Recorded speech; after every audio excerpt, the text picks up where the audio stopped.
내 나이 50이 넘었다면 이제는 인생관을 바꿀 필요가 있다. 인생의 전반전과는 다른 삶을 살아야 한다. 매달리지 말고 애쓰지 말고 주변을 정리해라. 그동안 남을 너무 의식하고 휘둘리는 삶을 살았다면 이제는 그러지 않아도 된다. 다른 사람에게 매달리지 않아야 남은 나의 인생을 더욱 풍요롭게 살아갈 수 있다. 그래서 미움받을 용기가 생겼을 때 비로소 행복해질 용기가 생겼다고 하는 것일까? 인간은 배신하는 존재다. 타인에게 지나치게 관대하지 마라. 안 좋았던 관계를 회복하려고 굳이 노력해봤자 좋을 것이 없다. 똑똑한 사람은 용서를 하지만 현명한 사람은 무시를 한다. 가족이라도 다 맞춰줄 필요는 없다. 다 맞춰주면 그것이 당연한 줄 안다. 사람은 혼자일 때야 비로소 온전한 자신이 된다. 내 상황이 힘들어지면 친했던 사람들도 다 주위를 떠나기 마련이다. 고독을 사랑하는 사람만이 진정한 자기 자신이 될 수 있다. 착하고 순수하게 사는 게 좋다고 상처받고 인간관계가 다 끊겨봐야 알겠는가? 친구라는 것은 한순간에 사라지는 것이고 내 자신밖에 없다는 것을 알아야 한다. 사람을 대할 때 처음에는 일부러 친절하고 계산 없이 대하는 것도 나쁘지 않다. 하지만 상대방이 만약 선을 넘으려고 하는 기색을 보이면 그때는 인연을 끊어버리는 것이 좋다. 쇼펜하우어에 따르면 인간은 태어날 때부터 고독한 존재이며 모든 고통과 번뇌의 원인이 타인과의 관계에서 오는 것이라고 한다. 타인에게 지나치게 관대하거나 친절하게 대해봤자 상대방은 선을 넘기기 바쁘다. 주변 사람에게 잘해주기만 하면 그 고마움을 잘 모른다. 원래 친절한 사람이니까 이 정도는 괜찮을 거라고 생각하기 마련이다. 그리고 계속 호의를 요구하면서 호의가 권리가 된다. 타인을 도와주고 싶다면 도와줬을 때 고마워하는 사람만 도와주어라. 인간은 항상 위를 보고 살아가는 게 문제가 된다. 언제나 위만 바라보게 되면 사람은 불행해지기 쉽다. 위를 보기보다는 아래를 보아라. 지나치게 행복해 보이는 사람은 겉으로만 행복해 보이는 경우가 많다. 실제로는 불행을 숨기고 사는 사람이 더 많으니 의심해 보아야 한다. 이해관계가 달라지면 사람이란 배신하고 가면을 쓰는 법이다. 그러면 어떻게 인간관계를 맺어야 할까? 친절함이 친절함으로 돌아오는 사람, 고마움을 고맙다고 표현할 줄 아는 사람과 인연을 이어나가야 한다. 싸움이 일어났을 때는 중립을 지켜야 한다. 말도 가급적이면 아끼는 게 좋다. 세상은 넓은 반면 사람은 무서운 존재다. 드러내지 말고 벙어리가 되는 편이 낫다. 나이 들어 돌이켜보면 착한 사람으로 인정받기 위해 노력하며 사는 것이 별로 가치가 없다고 느낀다.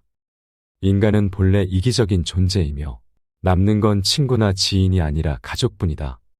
사람은 무슨 일을 겪든지 자신에게 득이 되지 않으면 자기 멋대로 행동한다.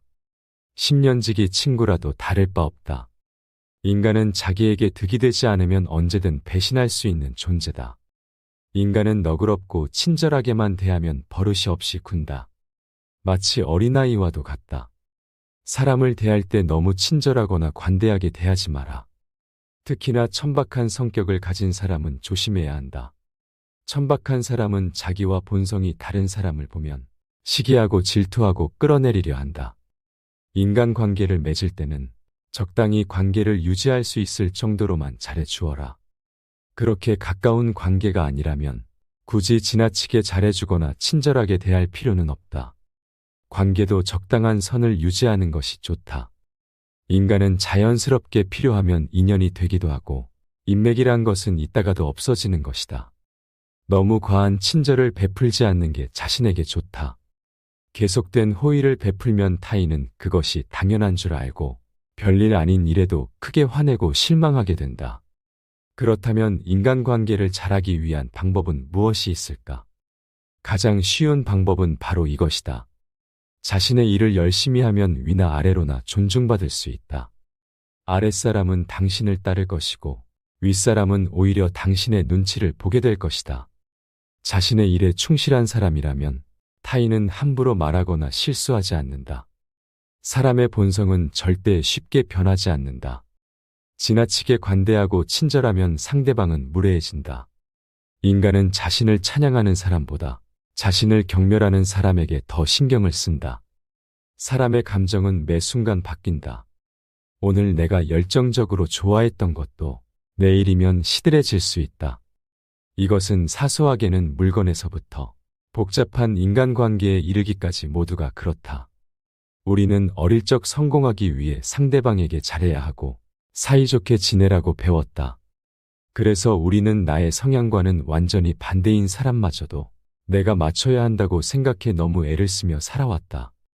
그러나 이런 사회적인 통념으로는 내가 온전히 행복해질 수 없다. 타인과의 관계는 좋은 게 좋은 거라는 것. 주변에 친구나 지인이 많으면 많을수록 좋다고 여기는 것. 친구가 별로 없다면 그 사람에게 무언가 문제가 있다고 여기는 것이 사회적인 통념이다. 그러나 나와 잘 맞지도 않는 사람들과의 관계를 좋게 유지해야 한다는 부담감에 우리는 종종 복잡하고 어색한 인간관계를 유지하며 살아간다. 당신의 인생에서 나와 잘 맞는 사람과 그렇지 않은 사람들을 잘 구분하는 것은 매우 중요한 일이다. 이것은 너무 계산적이라거나 이기적인 사람이라고 생각될 수도 있지만 내 인생은 그러한 것들보다 무척 중요하다. 굳이 불필요한 관계에 나의 시간과 에너지를 낭비하는 것은 현명하지 못한 일이다. 모든 사람을 좋아하는 것은 어렵다. 또한 모든 사람이 나를 좋아하게 만드는 것은 사실상 불가능하다. 나를 좋아하지 않는 사람, 나에게 별다른 감정이 없는 사람들이 존재하기 마련이다.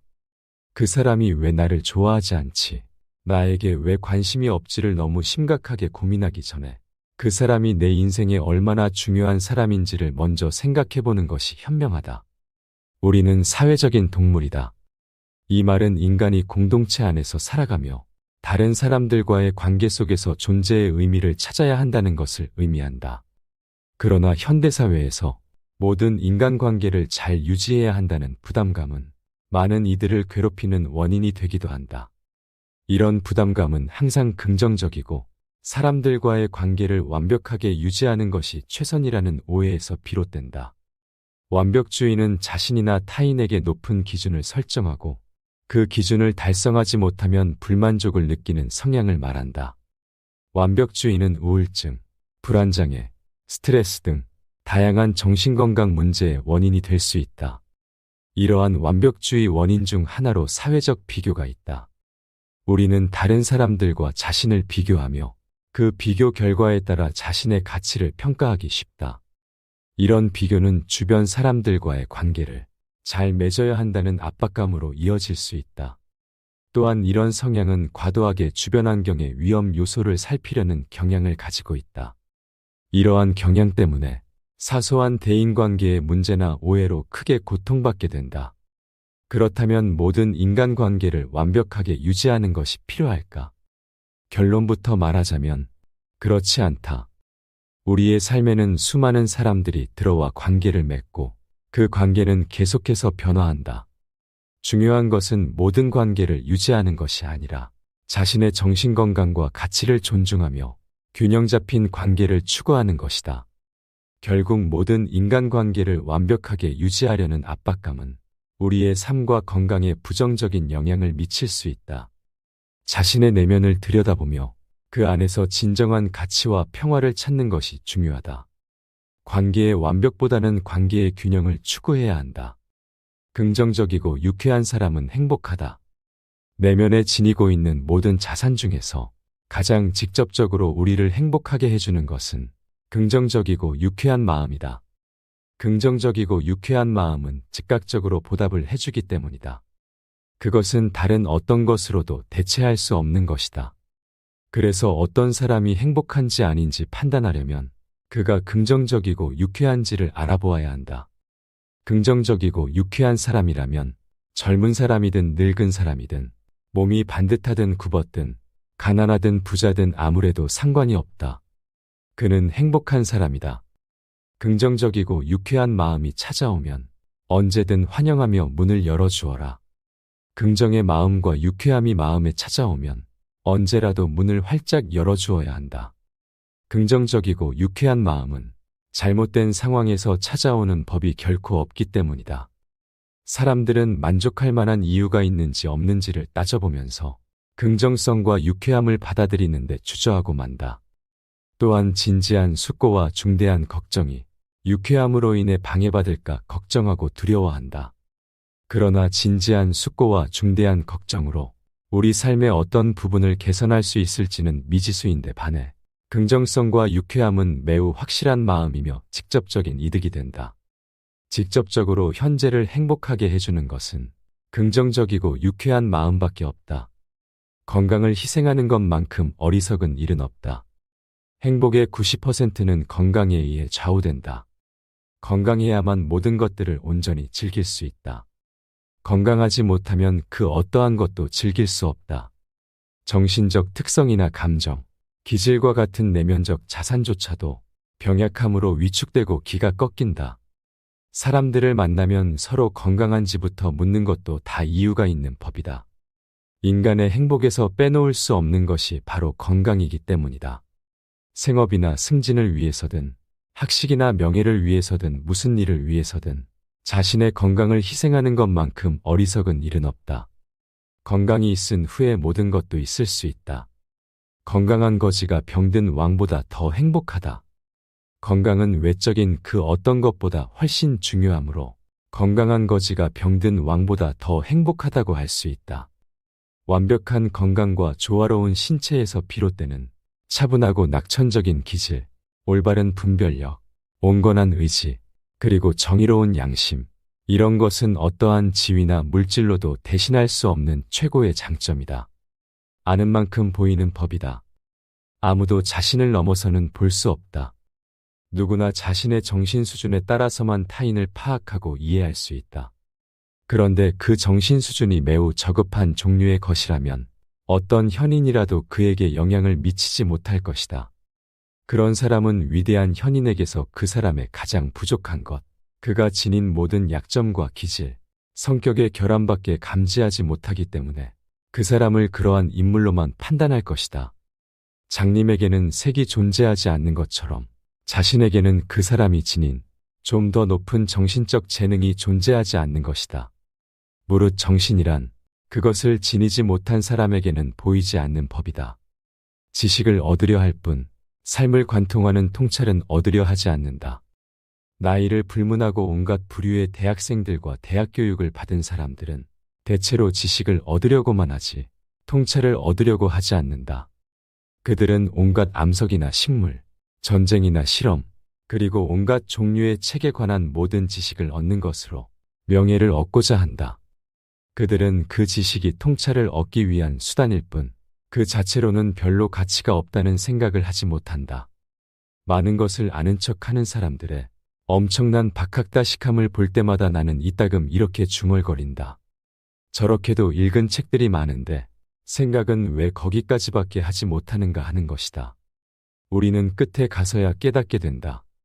나그네가 언덕에 다다라서야 비로소 자기가 걸어왔던 온갖 굽은 길들을 알게 되는 것처럼 우리도 인생의 생의 끝자락에 다다라서야 비로소 자신이 쌓아온 업적과 결과의 참된 연관성, 그것들의 가치를 제대로 인식하게 된다.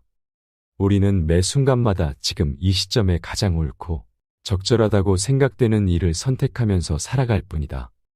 하지만 결과를 보아야만 일이 어떻게 진행되었는지 알 수 있고 전체적인 연관성을 되돌아보고서야 그것이 어떤 방법으로 일어났는지를 제대로 깨달을 수 있다. 우리는 평생에 걸쳐 현재만을 소유할 수 있을 뿐이다. 그런데 같은 현재이면서도 다른 점은 젊은 시절에는 우리 눈앞에 긴 미래가 펼쳐져 있지만 인생의 끝자락에 서면 긴 과거가 우리의 뒤에 있다는 사실이다. 우리의 눈은 젊은 시절에는 펼쳐진 미래를 보는 눈이고 마지막 시기에는 걸어온 과거를 보는 눈이다. 우리의 성격은 변하지 않지만 기질은 변화를 겪으며 그때마다 우리 눈에 보이는 현재의 색조는 달라지게 된다. 나이가 들수록 그동안 쌓아올린 경험에 의한 올바른 통찰력은 커지고 판단력은 날카로워지며 모든 연관성이 명백하게 파악된다. 그렇게 되면 축적되어진 인식으로 자신의 내적 도약에 더 힘쓰게 된다. 그러니 현재에 몰두해야 한다. 인간과 비교해 볼 때 동물은 현재에 완전히 몰입한다는 점에서 어쩌면 더 현명할지도 모른다. 동물은 현재의 화신이다. 그래서 우리 인간은 평화로워 보이는 동물을 보면서 걱정으로 불안감에 시달리고 만족함을 모르는 자신을 돌아보며 반성하고 부끄럽게도 여긴다. 그런데 희망하고 기대했던 즐거움을 우리가 아무런 대가 없이 얻는 것은 아니다. 말하자면 희망과 기대감을 통해 미리 만족감을 누리며 살기 때문에 실제로 즐거움이 찾아와도 그만큼의 맛을 덜 느끼게 되는 것이다. 결국 희망이나 소망 자체가 우리에게 만족감을 주는 정도가 줄어들게 만든다는 것이다. 단 하루, 한 번뿐인 오늘, 현재의 삶을 온전하게 즐길 수 있으려면 무엇보다 먼저 마음의 안정감이 있어야 한다. 인생에 있어 오늘이라는 날은 단 한 번뿐이고 두 번 다시 찾아오지 않는다는 사실을 알아야 한다. 그런데 우리는 어리석게도 오늘이라는 날이 내일 다시 찾아올 것이라고 착각하며 살아간다. 내일이라는 날도 역시 두 번 다시는 찾아오지 않는 또 다른 하루일 뿐이다. 병에 걸렸을 때나 슬픔에 빠져 있을 때 우리는 고통과 후회가 없었던 지난 과거의 시간을 한없이 부러워하며 마치 잃어버린 낙원이나 진가를 인정해주지 못했던 친구를 떠올리는 것처럼 매우 아쉬워한다. 그렇다는 사실을 언제나 건강한 때에도 의식하며 살아간다면 현재를 더 높게 평가하고 좀 더 가치 있게 즐길 수 있을 것이다. 행복은 타인의 판단에 좌우되는 것이 아니다. 타인에게서 존경을 받는 삶이 궁극적인 목표라면 그 인생은 안타깝지만 너무나 어리석다고 말할 수 있다. 타인의 판단을 너무 중요하게 생각하는 것은 지나친 망상에 지나지 않는다. 이러한 망상은 우리의 본성에도 그 뿌리가 깊지만 사회와 문명의 변화 속에서도 생겨났을 것이다. 그런 망상은 우리의 행위나 전체에 엄청난 영향을 미치고 우리의 행복에 해로운 영향을 끼친다. 남들이 뭐라고 하는가에 너무 신경을 쓰다 보면 타인의 노예가 되어 시종일관 눈치를 보거나 불안감에 사로잡혀 살게 되기 때문이다. 행복은 자기 자신에게 만족하는 사람의 것이다. 자기 자신에게 만족하고 자기 자신이 전부여서 나는 모든 재산을 몸에 지니고 다닌다고 말할 수 있다면 그것이야말로 가장 확실하고 유일한 행복인 셈이다. 따라서 행복이란 자기 자신에게 만족하는 사람의 것이라는 아리스토텔레스의 말을 자주 되뇌일 필요가 있다. 왜냐하면 세상 속에서는 온갖 어려움과 경쟁, 위험과 불쾌한 일들을 피할 수 없는데 그 속에서 조금이나마 안심하고 의지할 수 있는 것은 자기 자신밖에 없기 때문이다. 오늘 들려드린 지혜의 말씀을 자주 되뇌이시고 마음에 새기시면 남은 인생을 더욱 건강하고 행복하게 살아가시는데 작은 도움이 되시리라 생각됩니다. 여러분의 지혜로운 삶의 여정을 함께합니다. 이상으로 밤을 잊은 철학이었습니다. 철학이 있는 당신의 삶을 응원합니다. 오늘 내용이 도움이 되셨다면 구독과 좋아요 부탁드립니다. 감사합니다.